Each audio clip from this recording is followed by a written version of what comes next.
Hey everyone, welcome back to part two of Asian history, the Mongolian Empire, and Chingis Khan. I talked about a wide array of subject matter in the last presentation. Like I said, this is part two. Please start with part one and view these in sequential order for best viewing results. You can say what you want to say about the Asians and Chinese, and there's definitely, in my opinion, undoubtedly proof of a much more evolved race that only could occur over thousands and thousands of years. For me, I have a separate presentation on what is honor, and I remember watching Trump and speak and everything. I have various reasons for my disdain for him, but there's something about him I just couldn't understand what it was, and I totally got it. There's no honor in his words whatsoever, and he had. You look at people who have honor and people who don't, and I really think it's something deeper at the genetic core. You see people who just you never really had to work in their lives or had everything handed to them, and they lack a demeanor, I guess you could say, of sorts. And if you look, search Chinese national anthem, and you'll see, when you look at the Chinese military people when they sing their anthem, they have this look, this possessed look, you could not stop them, they are untouchable, and the Russians have as well, but nobody really has the level of honor that only could happen over many generations, being embedded into your core as the Chinese do. And there's other proofs of this as well, specifically their language and their writing. I couldn't even attempt to draw the Chinese alphabet, and there's many different dialects. I'm not even going to get into it. I'm not the Koreans, the Japanese, the Chinese, the Mongolians. There's Mandarin, Cantonese, all kinds of different dialects. Really intriguing. And like I said, one word or one letter or one symbol can mean an entire sentence, or mean 30 other words that are just like it. I mean, it's absolutely mind-blowing. I mean, that's really the giveaway here. When you understand linguistics, and like I said, if you were to engineer different races, you would one of the biggest things when you understand binaural tone response and how the brain, Scotty and William Heimlich-Dove, and other things they've done, and with how they evolved human microchips, they put EEG machines all over the brain, and when you say bad, you say it lights up different synapses of your brain, and it's much deeper, and like I said, if you understand a civilization that's been around thousands, if not millions of years, you understand that the information they would have would be far superior to anything that we have in this country that's been here 230 years. And, a lot of people fail to have the respect for them, and the Chinese for many years, they looked down upon, that's where they make all this inferior stuff or whatever. The Americans allowed it to happen. We used to have a huge manufacturing sector here. They sent it all over there, and allowed basically China said, we'll take your jobs, we'll take your money, and over the course of time they just saved, and our country just went deeper and deeper into debt. Now I almost think it's part of a bigger plan. Basically, it's almost if you want our people to be slaves, then eventually you better prepare for your people to be slaves. And the whole, I want to start off by saying I'm huge. One of my I have various social advocacy projects on this channel and other things that I've done in the past, and sweatshop labor is probably top of the list. I do not like slavery in any form whatsoever. And I really believe that almost the Russians and the Chinese knew that there was going to be some type of nuclear conflict, and that it was far easier to holocaust an entire a generation of people who were essentially slaves or had poor living conditions than it is people who had a lot given to them. And it's almost it was used as a weapon over the course of time. I talked about the hollow earth theory and hollow earth aliens. Here's another little facet that's interesting as well. Okay, so this is my theory.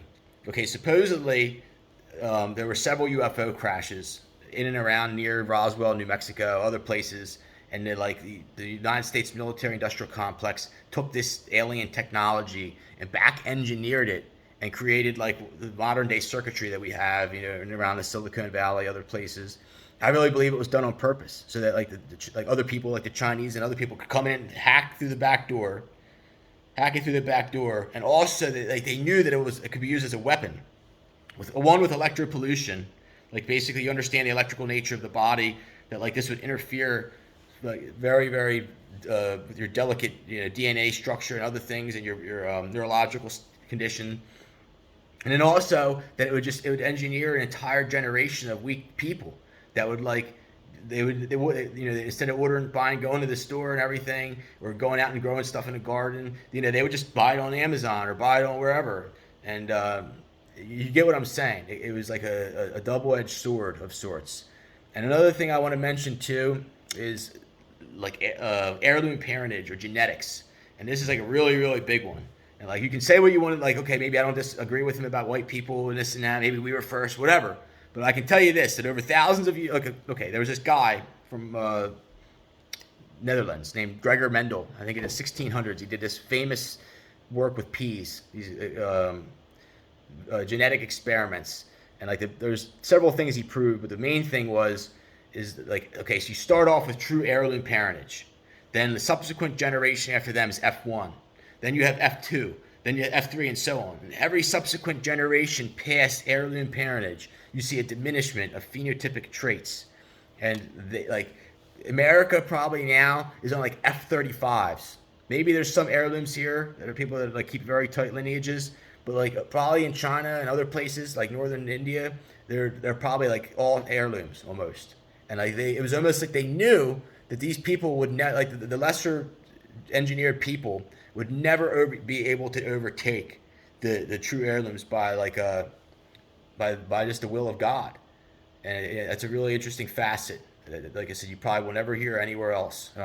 Bringing you this information. This is stuff that like over the years I put together. Some of it I've got in this book and other things. And let me see here. So like I said, the language and other things are a sign of, like a lot of people say, oh, well, they're real small people. Like it's like maybe engineered over the course of time. And like, they're very uniform as well. They're very hard to distinguish. A lot of them look alike. And it's like almost like they engineered out the various inequalities, like racial inequalities. So they don't have that. Like you go to Russia, like there is no racial inequality. Everybody's pretty much the same. Like there's a lot of different influences, Persians, some Anglo. But like you don't see it like you do here. Like it's like they knew that like everybody would divide amongst themselves, and like this is all very difficult. Like I had a girlfriend that I dated for several years named Fatima from Uzbekistan. This girl was by far like one of the most intelligent people, like an alien that I've ever met. She knew 5 languages, 5 very very difficult languages, and the truth. Like if the people here knew the truth about what I'm talking about, it would be very devastating and upsetting for them. That like there really are like alien agendas and people go look up Iran architecture, and Uzbekistan architecture, and it's like second to none in the world. I mean, the stuff in Russia is amazing, but that stuff is just I don't know how they did it today. Even with all the modern stuff that they have, they could not have done it. I mean, it absolutely decimates like Egypt. Look up Tashkent, Uzbekistan metros. The metros, they're like you almost like when you want to go there, they're so nice. It's crazy. It's absolutely mind blowing. And then like there's also, you start talking about the stuff about Genghis Khan, interesting stuff about him as far as like almost like secret weapons. I've talked in the past about remote influencing. That there's people that are like shamans that can remotely influence growth in a petri dish from like several thousand miles away, from all the way across the world. Like they can put 2 different ones and like tell me like I'm gonna think about this one and focus on this one. And almost like they can like manifest cancer and other things. It's like probably deeper almost into how like the microchips really really work. There's this in this book, a griffin attacking a moose on felt carpet, and this is from Mongolian art here, and you can't really see it too good, but like a griffin. Is like kind of like a gargoyle. It's like a mystical creature, and it talks like the stuff with that I've read and found out so far about Genghis Khan is absolutely mind blowing. There was definitely some kind of like a deeper story there that we're not heard or being told here. I would love one of my next trips is I want to go to Mongolia. I actually want to stay in the yurts and everything. these little tents that they live in. I'll as well show you that right now. They have these tents that they live in, and like basically tent cities, and it's really, really cool. And it's called a yurt. You see here, they all look pretty much like that, and they had like massive cities of this, and the people just live in like blissful, peaceful harmony, and like it's like beyond even like understanding Buddhism, I think, to be honest with you. Probably an amazing energy there, especially around where Genghis Khan lived. And but yes, I really believe that some Asians have like telepathy and other advanced phenomenon that's not really talked about here. And magnets are also really interesting as well. Like almost all magnets are made in China. Like almost like they aren't allowed to make them in this country. And like nobody really understands like how magnets really work, to be honest with you. It's like one of the esoteric aspects of life. And I talked about, like I said, how like they've been, this country has really been infiltrated, and like at the very core, it's almost like what I've talked about in the past, that like it's like, okay, so if you wanted to take over the world, like there's different, like you could like just go ahead and straight take it over. Like I really believe that like China and probably Russia could have taken over the world already, but like it evolved a 40, like when they announced in the Reagan administration that the United States won the Cold War or Russia lost or whatever, I really believe that it was the other way around. The Soviet Union really won, and they evolved a 40-year succession plan to basically build up our infrastructure, specifically our beachfront real estate, so that it could be taken. It would be taken over in years to come. And it's all, like I said, really, like it's much deeper than even just China or Russia. Like there's like alien agenda, and there's certain areas in the world where supposedly like the sightings of UFOs is more, and like it coincides with Lagrange points, and where there's various energy, and like light energy, gravity, and time are not really consistent throughout the whole world. There's certain points where they like flow differently, essentially. And I told you before about Xi Jinping, the current president of China. Like he traces back his lineage to like the Jia Dynasty, and the Jia Dynasty coincides with the biblical times. Okay, so like there was this flood about 4 to 5,000 years ago, and there was this patriarch, Jia, and he like basically he started farming communities, and he was a savior. Like he was like after the flood, he was like some type of majestic person, and was able to basically allow for the manifestation of the Chinese Empire as we know it, and all these imperial bloodlines to like subsequently form.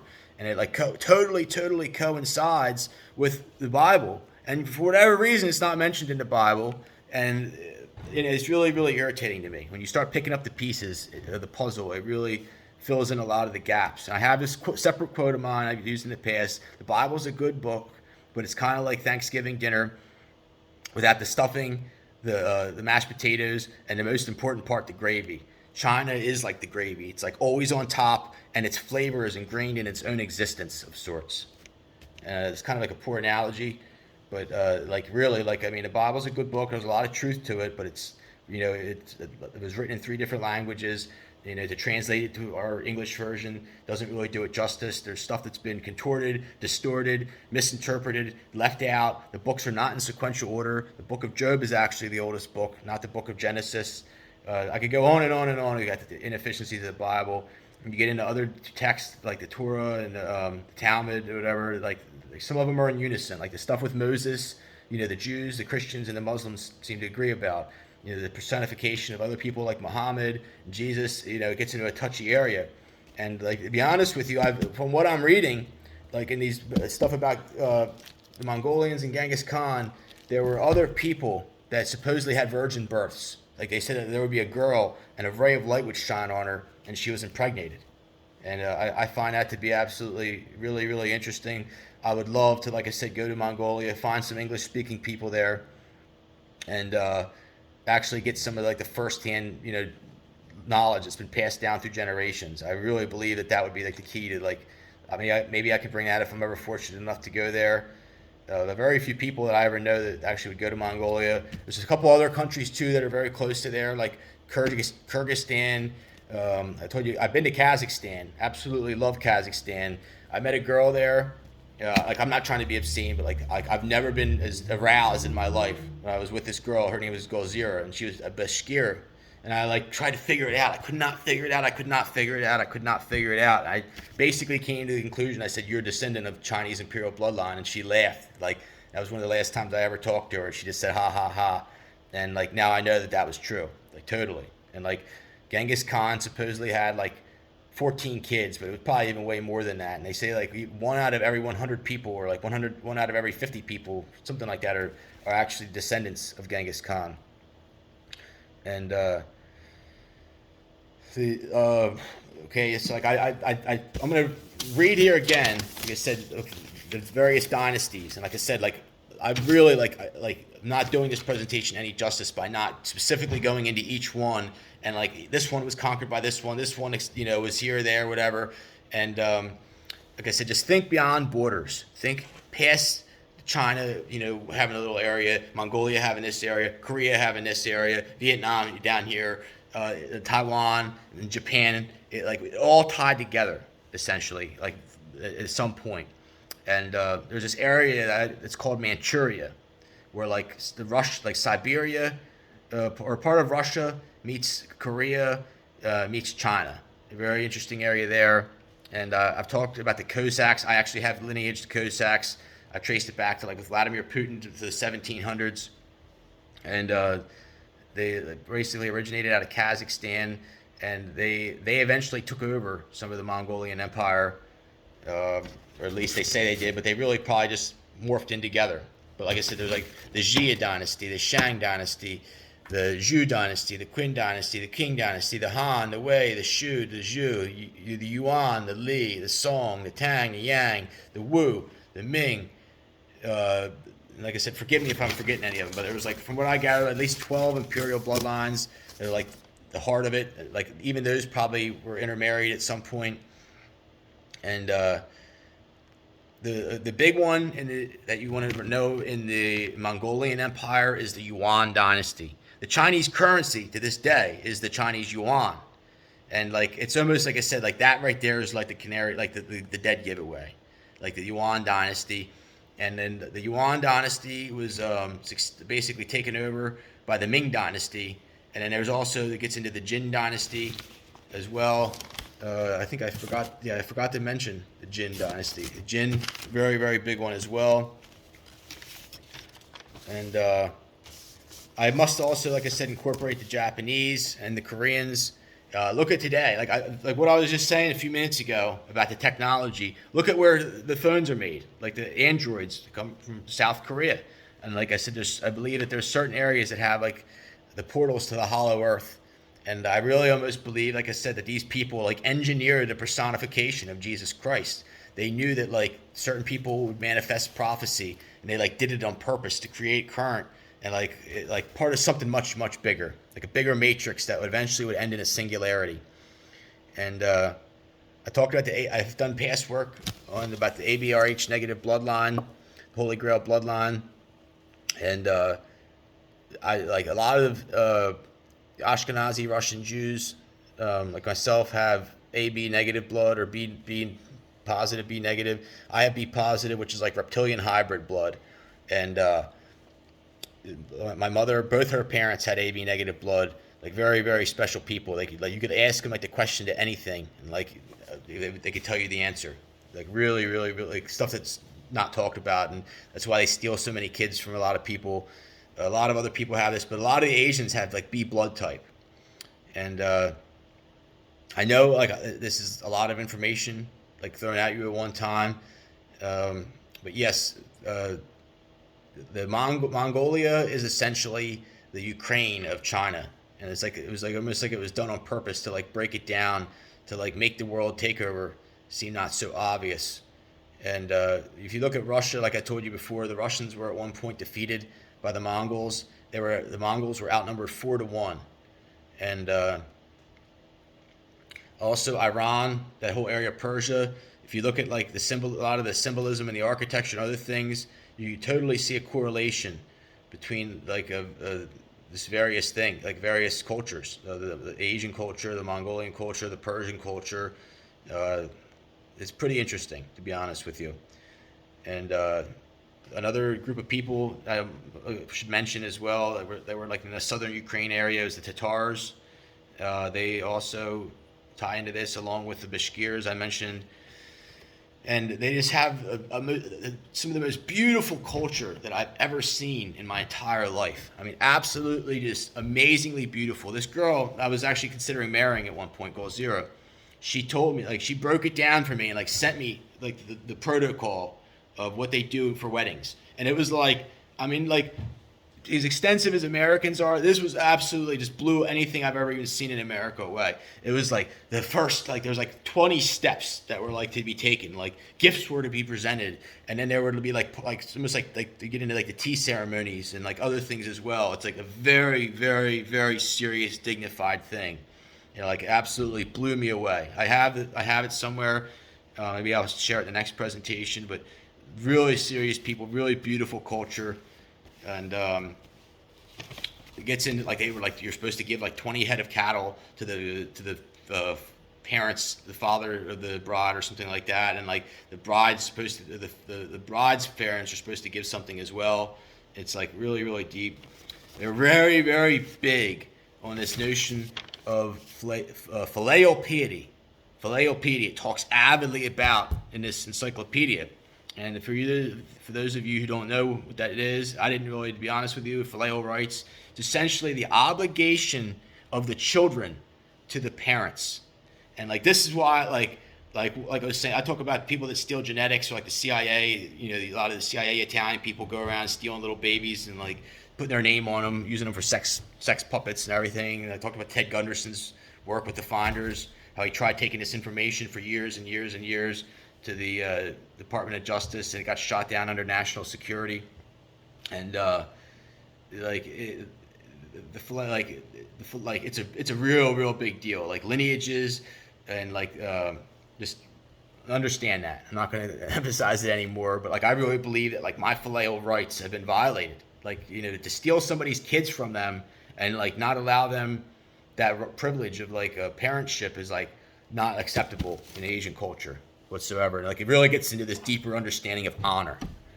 And you know, like I said, that these people did not get to be such an impressive, expansive civilization that's been around for so long without, you know, adhering to a certain standards, I guess you could say, or like just honor.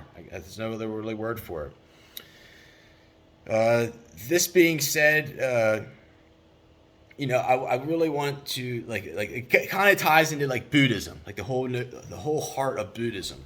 And there's like this movie I've talked about in the past, Crazy Rich Asians, and like the opening scene where the girl, like, the movie actually gets into a lot of what I'm talking about. The girl, like, they question her lineage of where she came from, and like, you know, basically like, if you want to marry into imperial bloodline, if you're not like from imperial blood, you're trash. Like, and it's just like funny, and it turned out that she was. And like, it's a really, really intriguing movie. But like, she's a teacher of game theory, and in the beginning she says he was not playing to win, he was playing not to lose. And it's like the white people way. It's like, we're so worried about what other people see about us, or what, you know, what they're going to think about us, that it's like we put up this facade where we like have to like be pretentious in a sense, when like it's like that's not the intent of our existence. That's not like what, you know, like what is really important in life. And it's like, fix not your heart on this petty world and, you know, the materialistic trap that exists. If you get a chance, go to John 3:31. John 3:31. I'll try to bring it up here in a minute. But it really is a pretty good verse out of the Bible. It says, "He that cometh from above is above all. He that is of the earth is earthly, and speaketh of the earth. He that cometh from a heaven is above all." It's like essentially one of the deepest elements of mystery that there really is in this world, is to like understand the bigger picture and like our place, that like our consciousness will transcend, and the consciousness that we carry in this life will have an impact on, you know, what is next for us in the afterlife. And I've talked about my personal views and my theory of everything and other things that, like, I don't really believe there's a set heaven and hell. Yes, heaven is a real place, hell is a real place. They've really pretty much proven it through near-death experiences. But maybe there's other little subsets too, like reincarnation, which is definitely real. Maybe like purgatory has some truth to it as well. And I talked in the past about the connection to like Russia and the Soviet Empire, and I really believe that like a lot of this dissolved. They like broke it up, like the Asians broke it up into like the Mongolians or the Mongols, and then it went into the Soviet Union. And like at the peak, Russia used to have Alaska as well, and at the peak of the Russian civilization or the Soviet Empire, they had like 15 time zones, maybe even more. I don't even know exactly. Like when they had Alaska, and you like all the way to Ukraine. And it's absolutely mind-blowing. Like, I really believe that they did not want to teach this at schools for various purposes. And there's a lot of other and like the country I talked about as well. The hammer and the sickle is like very complementary to the crescent moon and the star. It's like they're basically the same. And you look at the peak, like however many years ago, maybe 40, 60 years ago, how many countries either flew the hammer and sickle and or the crescent and star. It was like the entire world. And then you have like one little postage stamp country the size of like a small state named Israel.